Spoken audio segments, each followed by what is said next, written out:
கடலூர் மாவட்டம் real estate தொழில் செய்வோர் நலச் சங்கத்தின் கடலூர் தொகுதி நிர்வாகிகள் பதவியேற்பு விழா இன்று கடலூரில் உள்ள சுபா கிராண்ட் ஹோட்டலில் மிகச் சிறப்பாக நடைபெற்றது.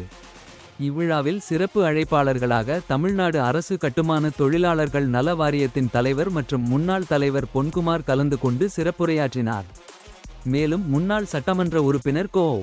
ஐயப்பன், வழக்கறிஞர் ஏஎஸ் சந்திரசேகர், பிஎஸ்சி ஆகியோர் கலந்து கொண்டு விழாவை சிறப்பித்தனர்.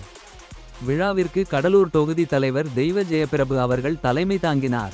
தொகுதி செயலாளர் கோ. தேசிங்கு அவர்கள் வரவேற்புரை ஆற்றினார். தொகுதி பொருளாளர் சீனிவாசன் அவர்கள் முன்னிலை வகித்தார். மேலும் மாநில பொதுச் செயலாளர் கவிஞர் குரு நாகலிங்கம், மாநில தலைவர் மருதை, மாநில செயலாளர் எஸ். எம். குமார் ஆகியோர் உட்பட மாநில நிர்வாகிகள் பலர் கலந்து கொண்டனர்.